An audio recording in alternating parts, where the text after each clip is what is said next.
المبين محمد رسول الله صادق الوعد الأمين. Jadi terkait Kiai Demak Ijo ini, kalau kita bisa lihat dalam naskah tertulis, itu setidaknya saya sendiri menemukan dari dua sumber. Yang pertama dari serat Sejarah Ratu, itu dari Keraton Jogja. Terus yang kedua itu serat Sorosilah Leluhur Engka Danurejan, itu dari dokumen Kepatihan Danurejan Yogyakarta. Jadi ada sedikit perbedaan, meskipun ujungnya adalah sama kepada Ki Juru Mertani.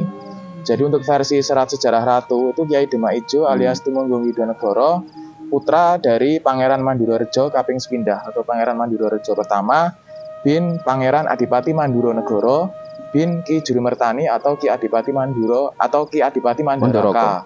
Seperti itu. Sedangkan dari sisi serat Solosilah Engka Danurejan yang merupakan dokumen Kepatihan Danurejan Ngayogyakarta, itu bukan Yudonegoro tapi Udanegara. Tumenggung Udanegara untuk naik ke atasnya sama. Jadi Tumenggung Udanegara bin Pangeran Mandurorejo Kaping Sepindah atau pertama, bin Pangeran Adipati Manduranegara, bin Ki Adipati Mondoroko utawi Ki Juru Mertani. Seperti itu. Jadi kalau dari sisi naskah tertulisnya yang sejauh ini sementara ini bisa kita lacak seperti itu. Nah, miturut tata cara kijing lanisanipun ini tua 1500 akhir sampai 1600 awal banget. Nek panjenengan mau melihat yang seperti ini bisa di Sarean Giriloyo. Ya sebenarnya di mana aja bisa dilihat, cuma untuk menggampangkan kita ambil salah satu contoh yang dianggap sebagai perwakilan resmi negara, yaitu Pasarian Giriloyo, Imogiri itu. Tapi bukan yang Pajimatan, yang Giriloyo. Situ ada pasariannya Panembahan Juminah ya, Panembahan Juminah, Ratu Mas Hadi dan para ulama-ulama dari zaman Mataram Islam kawit zamanipun Panembahan Senopati sampai dengan Panembahan Hanyokrawati atau romanipun Sultan Agung Hanyokrokusumo. Nah, yang kategori seperti ini yang sepuh-sepuh ini. Nah, kalau yang begini nanti ini sudah 1600 pertengahan sampai 1600 akhir. Tapi melihat dari corak ini, corak dari rupa bentuk nisan-nisannya, ini yang di dua ini 1600-an semua ini, 1600 awal. Belum sampai 1600 pertengahan. Dia masih lurus tegak dan ininya besar.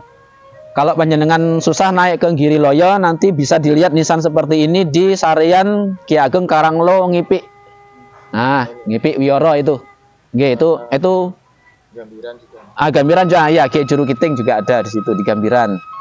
Nah, kalau yang di Ki Ageng Karanglo itu nanti ada nisan sebelum masuk ke Cungkup Ki Ageng Karanglo itu ada dua nisan besar. Nah, itu bentuknya begini. Nah, di Wiyoro Ngipik itu sebelum pasar Ngipik. Kalau yang di selatan itu bisa ke Giriloyo. Kalau yang di tengah kota bisa ke Sarean Gambiran, ke pasariannya Kiai Juru Kiting. Kiai Juru Kiting itu juga tokoh sejak zaman awal ya, zaman Mataram awal. Terahnya Ki Juru Mertani. Kemudian semakin ke selatan, jadi pakem makam itu semakin ke selatan semakin muda atau semakin, ya kalau hari ini mungkin bisa dibaca sebagai status sosialnya yang semakin ke bawah gitu. Karena paugerannya orang Jawa kalau sesepuh itu mesti diletakkan di utara Sarean. Tidak boleh ada yang di utaranya lagi, itu nek caranipun suul adab itu ora ilok. Nah, tidak baik karena sesepuh itu diibaratkan orang yang mendahului peradaban. Jadi kalau ada yang mau dikuburkan di sebelah sananya itu tidak elok secara adab dan tata krama. Tapi sekiranya mau misalnya di sebelah selatan itu sudah penuh, nggak apa-apa di utara, tapi yang sepuh ditinggikan. Nah, dibangunkan kayak cungkup boleh dan tanahnya ditinggikan. Jadi beliau tetap posisinya sebagai pancernya kampung sini gitu. Beliau tidak direndahkan, tetap ditinggikan. Jadi nanti posisinya seperti mandala. Nah, kados candi ini kok nggih, ada mandala. Nah, beliau sesepuh-sesepuhnya. Jadi sekiranya besok tapi kayaknya buatan teng mriki nggih, Bu, makamnya. Makam kampung enggak di sini ya, Pak? Sebelah situ. Nah, sekiranya nanti sesepuhnya ada yang selatan udah penuh, mau dimakamkan yang di utara, monggo, tapi yang sepuhnya dinaikkan, ditinggikan tanahnya gitu. Ini kijing, nisan-nisan dan kijing seperti ini adalah materialisasi doa. Jadi doa yang diungkapkan dengan benda-benda. Nek caranipun tiyang sakniki seperti rajah guratan-guratan untuk dibawa kemana-mana, jimat, orang sekarang nyebutnya jimat. Nah, ini batu-batu ini adalah doa-doa yang sudah didoakan sejak malam pertama sampai malam ke-1000. Nah, nanti setelah malam ke-1000 baru dipasang nyandi. Nah, nyandi itu maksudnya ngirimkan doa dalam bentuk ini. Jadi selama masih ada batunya, berarti doanya masih terus-menerus terpanjatkan untuk ingkang sumare. Jadi kalau panjenengan mau mengganti, tidak usah, mending ditata saja, yang ditata menjadi bagus. Atau kalau ada makam sepuh mau diganti sekarannya, sebaiknya tidak usah kalau mau dipugar sekelilingnya saja dikasih keramik, monggo, tapi kijing dan nisannya tidak usah, karena ini selama masih ada ini berarti masih ada doa-doa yang terus terkirimkan melalui batu-batu yang sudah didoakan sejak malam pertama, malam kedua, 3, 4, 5, 6, 7, malam 40, malam ke-100, pendak setahun, pendak yang kedua, sampai nanti 1000 hari, malam ketiga, malam ke-1000 gitu. Nah, ini sampai Amangkurat Kartosuro masih begini. Cuma lebih kecil. Yang perempuan. Yang perempuan biasanya ini, kalau yang laki-laki itu ukurannya 40 ke atas, 40 cm ke atas tingginya. Kalau yang perempuan biasanya 40 ke bawah. Jadi cuma beda ukuran. Iya, beda ukuran. Nah, mungkin sama. Okay. Tapi itu pun juga tidak mesti lantas yang lebih kecil perempuan, karena salah satu ciri makam-makam Mataraman itu tidak bisa ditebak. Kadang ada makam yang nisannya itu bentuknya perempuan, tapi ternyata orangnya laki-laki. Kalau ini mungkin baru diletakkan nggak berapa lama. Ini kemungkinan ada pasangannya. Kemungkinan nggih, tapi saya juga tidak memperkirakan.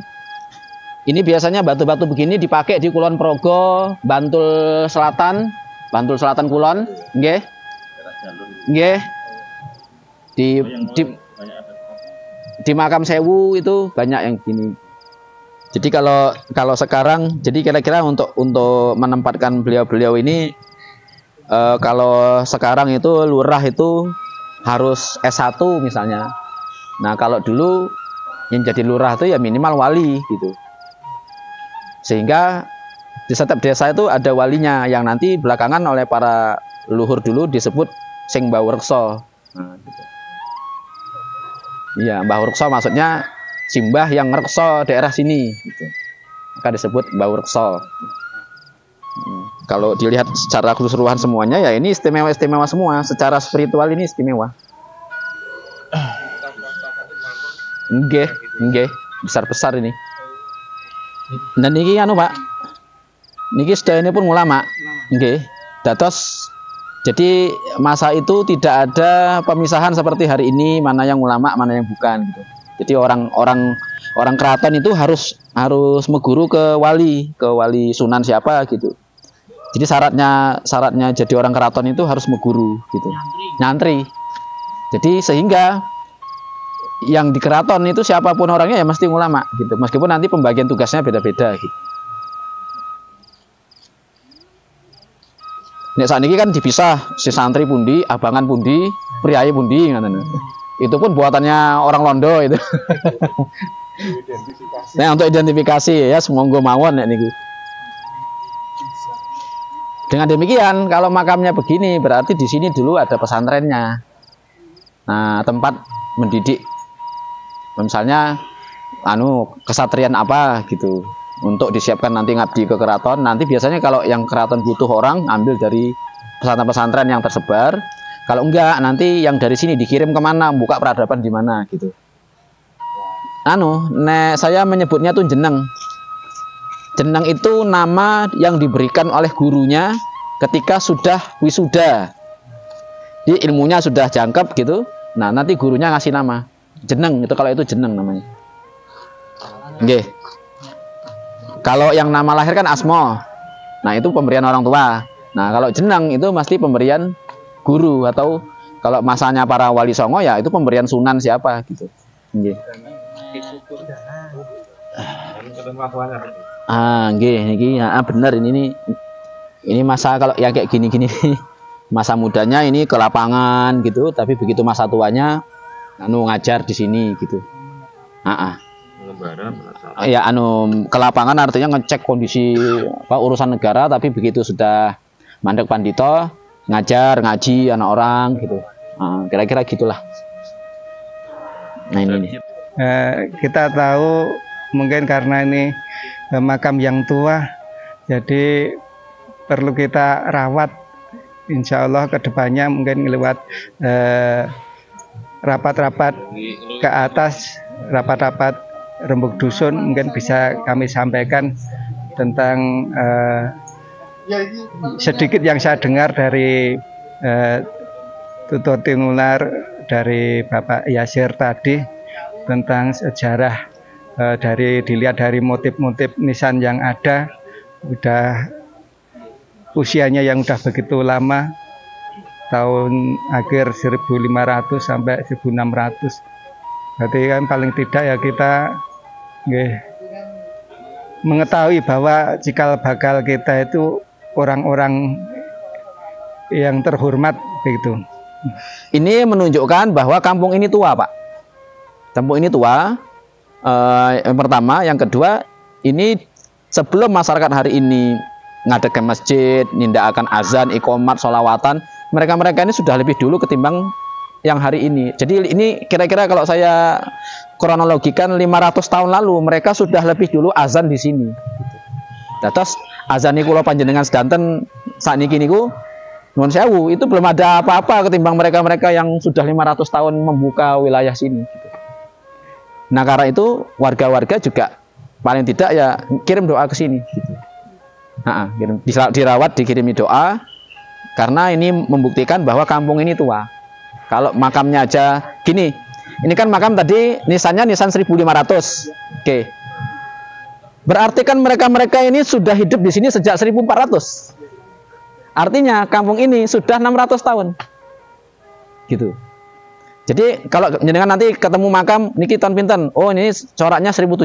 Berarti orangnya sudah hidup di sini 1600. Dengan demikian kampung ini sudah 400 tahun gitu. Jadi untuk melihat usia kampung dimundurkan 100 tahun sebelumnya gitu. Karena umatnya Kanjeng Nabi kan rata-rata 60. Ya sudah digenapkan 100 lah gitu. Jadi persoalannya adalah kita berterima kasih kepada beliau-beliau yang sudah membuka peradaban di sini 500 sampai 600 tahun sebelum kita hari ini makan minum enak-enakan bangun rumah di sini gitu. Ling eling sira manungsa temanono anggonmu ngaji mumpung turung den rawuhi malaikat juru pati